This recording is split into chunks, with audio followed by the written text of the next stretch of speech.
گفته موسی ربی ارنی ای خدا گفته خدا لم ترنی ای موسی کن الله اکبر আল্লাহ কোরআনে বলেন ওয়ালাম্মা জাআ মূসা লিমিকাতিনা ওয়া কাল্লামাহু রাব্বুহু ক্বালা রাব্বি আরিনি আনজুর ইলাইক আল্লাহর পয়গম্বর হযরত মূসা আলাইহিস সালাতু ওয়াস সালাম তুর পাহাড়ে আল্লাহ পাকের সঙ্গে কথা বলতেন। এক পর্যায়ে একদিন বলতে লাগলেন, মালিক রে, আমি যেদিন জান্নাতে যাব আমার সঙ্গী কে হবে?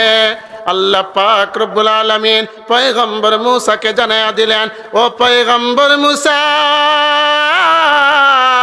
তুমি যেদিন জান্নাতে যাবে তোমার সঙ্গী হবে অমুক বাজারের কসাই। মূসা আলাইহিস সালাতু ওয়াস সালামের অন্তরের মধ্যে তুলপার শুরু হয়ে গেল, দুনিয়াতে এত মানুষ থাকতে আমার সঙ্গী অমুক বাজারের কসাই কেন হবে? এই কসাইটা কি আমল করে? জোরে বলেন তো, অন্তরের মালিক কে? অন্তরের মালিক অন্তরের কবরে জানেন কিনা? আল্লাহ কোরআনে বলেন আল্লাহু আলিমুম বিযাতিস সুদূর, অন্তরের মালিক অন্তরের কবর জানেন কিনা? মূসা আলাইহিস সালাতু ওয়াস সালাম যখন মনে মনে ভাবতে লাগলেন, দুনিয়াতে এত মানুষ থাকতে আমার সঙ্গী কসাই কেন হবে? ওই কসাইটা কি আমল করে? আল্লাহ পাক রব্বুল আলামিন জানায়া দিলেন, পয়গম্বর মূসা, যাও তুমি অমুক বাজারে গিয়ে দেখো। পয়গম্বর মূসা আলাইহিস সালাতু ওয়াস সালাম চলে গেলেন বাজারে, গিয়ে দেখেন ওই কসাই লোকটা গোশত বিক্রি করে আল্লাহর নাম নিয়ে। গোশত বিক্রি যখন শেষ হয়ে যায়, যখন অবসর থাকে, তখন আল্লাহর জিকির করে। কন্যা সুবহানাল্লাহ। আল্লাহর জিকির করা দরকার আছে না নাই? লোকটা আল্লাহর জিকির করে। আল্লাহর পয়গম্বর মূসা আলাইহিস সালাতু ওয়াস সালাম মনে মনে চিন্তা করতে লাগলেন, দেখা যায় তার মধ্যে একটা ভালো গুণ পাওয়া গেছে। কিছুক্ষণ পর ওই সন্ধ্যা যখন গনিয়ে আসলো, লোকটা যখন বাড়ির দিকে রওনা হইয়া যাবে, এক টুকরা গোশত একটা তলের ভিতরে ভইরা বাড়ির দিকে রওনা হয়ে যাচ্ছে, এমন সময় আল্লাহর পয়গম্বর মূসা ডাক দিয়ে বলে, ভাই রে, আমি একজন মুসাফির, আমি তোমার মেহমান হতে চাই, তুমি কি আমার মেজবান করবা নাকি? আমি তোমার মেহমান হইতে চাই, তুমি আমার মেহমানদারি করবা নাকি? লোকটা বলতে লাগলো, ও ভাই মুসাফির, সকল নবীদের সুন্নাত হলো মেহমানদারি। কন্যা সুবহানাল্লাহ। আমি কেন করতে রাজি হইব না? ও মুসাফির, আমি আপনার মেহমানদারি করতে রাজি। সুবহানাল্লাহ। আল্লাহর পয়গম্বর হযরত মূসা আলাইহিস সালাতু ওয়াস সালাম মনে মনে চিন্তা করতে লাগলেন, দ্বিতীয় নম্বর একটা ভালো গুণ পাওয়া গেছে। এই লোকটা বলতে লাগলো, বাইরে মুসাফিরের দোয়া আল্লাহ কবুল করে। আল্লাহর নবী বলেন, 3 ব্যক্তির দোয়া আল্লাহ কবুল করে। কন্যা সুবহানাল্লাহ। মুসাফিরের দোয়া আল্লাহ কবুল করে। সন্তান যখন বাবা মার জন্য 2টা হাত বাড়ায় দেয়, আল্লাহর নবী বলেন ওই সন্তানের দুয়ার মাঝে কোনো পর্দা থাকে না। সুবহানাল্লাহ। মজলুম ব্যক্তি যখন জালেমের বিপক্ষে দোয়া করে বসে, আল্লাহর নবী বলেন ওই দুয়ার মাঝে কোনো পর্দা থাকে না। ওই মুসাফিরকে বলতে লাগলো, কসাই লোকটা বলতে লাগলো, ভাই মুসাফির, আমার বাবা দুনিয়াতে নাই, আমি চাই তোমাকে নিয়ে আমার বাবার জন্য একটু দোয়া করতে। আল্লাহর পয়গম্বর মূসা আলাইহিস সালাতু ওয়াস সালাম দোয়া করলেন, আর মনে মনে চিন্তা করতে লাগলো, তার মাঝে 3 নাম্বার ভালো গুণ পাওয়া গেছে। এবার বাড়িতে নিয়ে গেল। বাংলা করে মূসা নবীকে তো চিনে না, বাংলা করে বসায়া রাখলো, আর বলতে লাগলো, আপনি বিশ্রাম করেন, আমি কানা পাকাইয়া তারপর আপনাকে আহ্বান করব। ওই লোকটা কানা পাকাইলো। কানা পাকানোর পর এক টুকরা গোশত চিবাইয়া চিবাইয়া তার মার মুখে দিতে লাগলো। এমন সময় মা পীর পীর করে যেন কি বলতে লাগলো। কানার যখন পর্ব শেষ হয়ে গেল, পয়গম্বর মুসা আলাইহিস সালাতু ওয়াস সালামের কাছে যেই মুহূর্তে কানা হাজির করলো, এমন সময় আল্লাহর পয়গম্বর মুসা আলাইহিস সালাতু ওয়াস সালাম বলতে লাগলেন, ভাই রে, আমি ততক্ষণ পর্যন্ত কানা খাবো না যতক্ষণ পর্যন্ত আমার কাছে একটা সত্য কথা না বলো। এই কসাই লোকটা বলতে লাগলো, ও ভাই মুসাফির, এত আগ্রহ হইয়া আপনি আমার মেহমান হলেন, এখন খানা খাইবেন না? আমার তো বড় কষ্ট হইতেছে।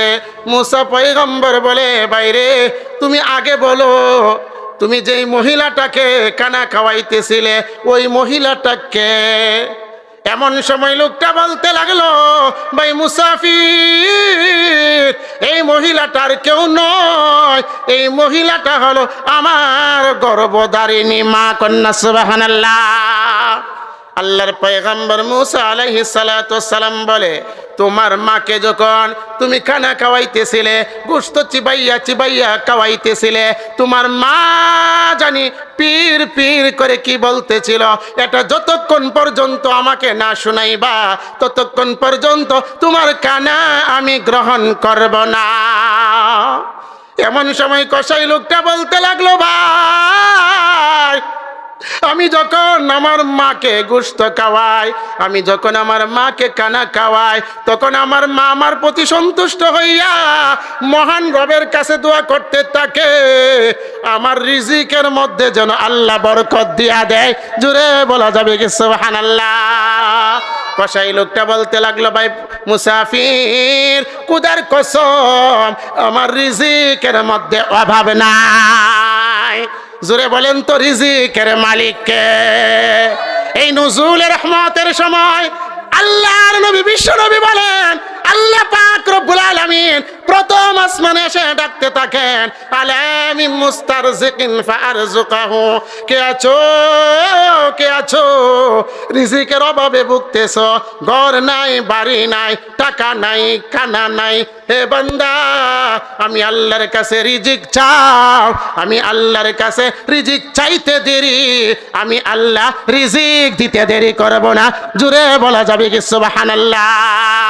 আল্লাহ কোরআনে বলেন, ইন্নাল্লাহা হুয়ার রাজ্জাক, তিনি হলেন রিজিক দাতা। আল্লাহ বলেন, ইন্নাল্লাহা ইয়ারযুকু মান ইয়াশাউ বিগাইরি হিসাব, আল্লাহ যাকে চান তাকে রিজিক দেন হিসাব ছাড়া। কন্যা সুবহানাল্লাহ। এই কসাই লোকটা বলতে লাগলো, ভাই, আমার মা দোয়া করে আর ইহার বদলতে আমার অভাব নাই। কোন সুবহানাল্লাহ। লোকটা বলতে লাগলো, ভাই রে, আমার মা পীর পীর করে দোয়া করে আমি যেন সুস্থ থাকি। ও ভাই মুসাফির, আমার অসুখ বিসুখ নাই, আমি সুস্থ আছি। কোন সুবহানাল্লাহ। তৃতীয় নম্বর দোয়া আমার মা করে, আমার মা আমার উপর সন্তুষ্ট হইয়া মহান রবের কাছে দোয়া করে আর বলে, মালিক রে, আমার বাচ্চার উপর আমি সন্তুষ্ট, আমার সন্তানের উপর সন্তুষ্ট।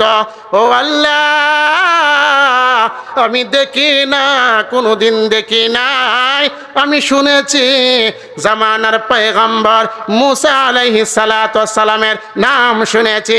মালিক রে, আমার সন্তানের জান্নাতটা জামানার পয়গম্বর মুসা নবীর সঙ্গে করে দাও। সুবহানাল্লাহ।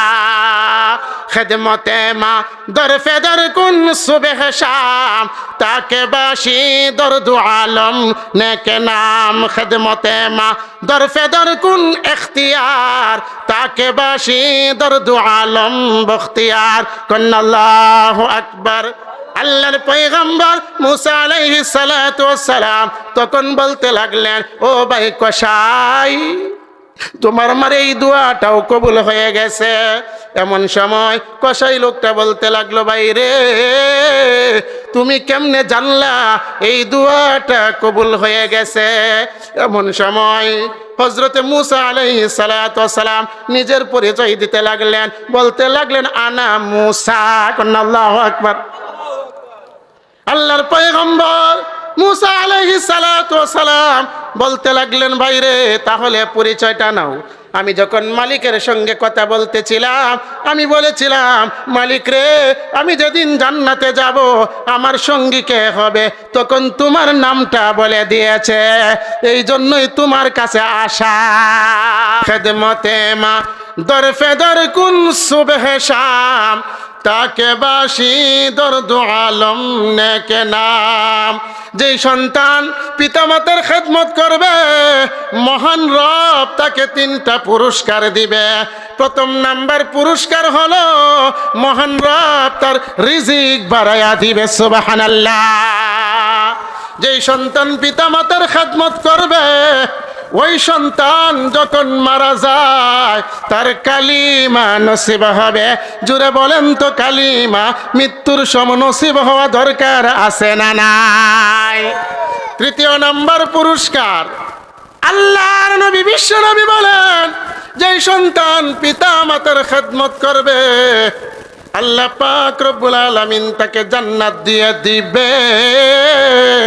জোরে আওয়াজ দিয়ে বলেন তো, আমাদের জান্নাতের দরকার আছে না নাই? আল্লাহর নবী বিশ্ব নবী বলেন, উমা জান্নাতুকা ওয়া নারুকা। আল্লাহর নবী বলেন, তোমার মা বাবা তোমার জন্য জান্নাত, তোমার মা বাবা তোমার জন্য জাহান্নাম। অর্থাৎ নবীজি বুঝাইয়া দিলেন, হে আমার উম্মতেরা, তোমরা যারা পিতা মাতার খেদমত করতে পারবা, মহান রব খুশি হইয়া তোমারে জান্নাত দিয়ে দিবে। সুবহানাল্লাহ। আর যেই সন্তান পিতা মাতার সাথে নাফরমানি করবে, ওই সন্তানের জন্য আল্লাহ পাক রব্বুল আলামিন জাহান্নামের ব্যবস্থা করে দিবে। জুড়ে বলা যাবে কি নাউযুবিল্লাহ। আল্লাহর নবী বিশ্ব নবীর কাছে একজন সাহাবী এসে বলে, ইয়া রাসূলুল্লাহ, ইয়া হাবিবাল্লাহ, সাআলতুন নবী, ওগো আল্লাহর নবী, আমি জানতে চাই আইয়ুল আমালি আহাব্বু ইলাল্লাহ। সাহাবী এসে বলে, ইয়া রাসূলুল্লাহ, ইয়া হাবিবাল্লাহ, ওগো নবীজি, আমি জানতে চাই আল্লাহ পাকের কাছে বান্দার কোন আমলটা প্রিয়। আল্লাহর নবী বলেন, সাহাবী রে, বান্দার এই আমলটা আল্লাহর কাছে প্রিয়, বান্দা যখন সময় মতো নামাজ পড়ে। আসসালাতু আলা ওয়াক্তিহা। আল্লাহ কোরআনে বলেন, ইন্নাস সালাতা কানাত আলাল মুমিনিনা কিতাবাম মাওকুতা। নামাজের দরকার আছে না নাই? জোরে আওয়াজ দিয়ে বলেন, আছে না নাই? আসবে মরণ কবে কখন, আসবে মরণ কবে কখন, কারো জানা নাই। তোমার জানাজার নামাজের আগে নামাজ পড়ো ভাই। আসবে মরণ কবে কখন, কারো জানা নাই। তোমার জানাজার নামাজের আগে নামাজ ধরো ভাই। আসবে মরণ কবে কখন, কারো জানা নাই। আজরাইল আসিবার আগে নামাজ পড়ো ভাই। আজরাইল আসিবার আগে নামাজ পড়ো ভাই, নইলে কিন্তু কোনো গতি নাই। ঠিক কিনা জোরে বলেন। সাহাবী এসে বলে, ইয়া রাসূলুল্লাহ, ইয়া হাবিবাল্লাহ, ওগো নবীজি, কোন আমলটা আল্লাহ পাকের কাছে প্রিয়? আল্লাহর নবী বলেন, সাহাবী রে, সময় মতো নামাজ আদায় করা। আল্লাহর নবী বিশ্ব নবী বলেন, বিররুল ওয়ালিদাইন, পিতা মাতার খেদমত করা। সাহাবী রে, তৃতীয় নাম্বার পছন্দনীয় আমল হলো আল জিহাদু ফি সাবিলিল্লাহ, আল্লাহর রাস্তায় জিহাদ করা। জোরে আওয়াজ দিয়ে বলা যাবে কি সুবহানাল্লাহ। এই কথা যখন আল্লাহর নবী বলতে লাগলেন, এমন সময় একজন সাহাবী দাঁড়ায়া বলে, ইয়া রাসূলুল্লাহ, ইয়া হাবিবাল্লাহ, ওগো নবীজি, খেদমত করব কার? আল্লাহর নবী বলেন, উম্মুকা, তোমার মার। আবার সাহাবী বলে, ইয়া রাসূলুল্লাহ, ইয়া হাবিবাল্লাহ, ওগো নবীজি, খেদমত করব কার? আল্লাহর নবী বলেন, উম্মুকা। জুড়ে বলেন তো কার কথা বলছেন? মার কথা। আবার সাহাবী বলে, ইয়া রাসূলুল্লাহ, ইয়া হাবিবাল্লাহ, ওগো নবীজি, খেদমত করব কার? আল্লাহর নবী বলেন, উম্মুকা, তোমার মার। এবার সাহাবী বলে, ইয়া রাসূলুল্লাহ, ইয়া হাবিবাল্লাহ, ওগো নবীজি, তারপর খেদমত করব কার? আল্লাহর নবী বলেন, সুম্মা আবুকা, তোমার পিতার। মায়ের কথা নবী কয়বার বললেন? 3 বার বললেন। আল্লাহ পাক রব্বুল আলামিন বলেন, ওয়া ওয়াসাইনাল ইনসানা বিওয়ালিদাইহি ইহসানা হামালাতহু উম্মুহু কুরহা ওয়া ওয়াদাআতহু কুরহা ওয়া হামলুহু ওয়া ফিসালুহু 30 শাহরা। আল্লাহু আকবার। মা এমন 3টা কষ্ট করেছে, যে কষ্ট কোনো দুনিয়ার কোনো পিতা করে নাই, ঠিক কিনা জোরে বলেন? এই জন্যই নবীজি মায়ের কথা বলেছেন। শুধু এটাই নয়, আল্লাহর নবী বিশ্ব নবী বলেন, কোন সন্তান যদি পিতা মাতার দিকে ভালোবাসার দৃষ্টিতে, মহব্বতের দৃষ্টিতে যদি কোনো পিতা মাতার দিকে সন্তান তাকায়, আল্লাহর নবী বলেন, ওই সন্তানের আমল নামার মাঝে মহান রব কবুল হজের সওয়াব দিয়ে দিবে। জুড়েন বলেন সুবহানাল্লাহ। একজন সাহাবী দাঁড়ায়া বলে, ইয়া রাসূলুল্লাহ, ইয়া হাবিবাল্লাহ, নবী গো, ওগো নবীজি, যদি 2 বার তাকায়, আল্লাহর নবী বলেন, কোন সন্তান যদি মা বাবার দিকে ভালোবাসার দৃষ্টিতে, মহব্বতের দৃষ্টিতে 2 বার তাকায়, আল্লাহর নবী বলেন, ওই সন্তানের আমল নামার মাঝে মহান রব 2টি কবুল হজের সওয়াব দিয়ে দিবে।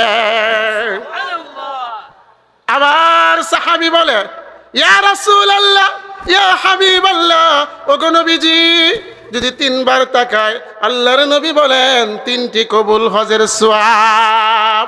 আল্লাহর নবী বলেন, সাহাবী শুনো, সন্তান যতবার মা বাবার দিকে ভালোবাসার দৃষ্টিতে তাকাবে, ততবার মহান রব তার আমল নামার মাঝে কবুল হজের সওয়াব দিয়ে দিবে।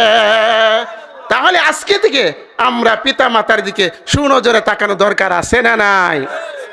একটা হজ করতে গেলে, উমরা করতে গেলে 1.5 লক্ষ টাকা লাগে। হজ করতে গেলে প্রায় 4 থেকে 5 লক্ষ টাকা লাগে। প্রতিদিন যদি আপনি মা বাবার দিকে নেক নজরে যতবার তাকাবেন, ততবার আপনার আমল নামার মাঝে কবুল হজের সওয়াব দিবেন কে? মহান আল্লাহ পাক রব্বুল আলামিন।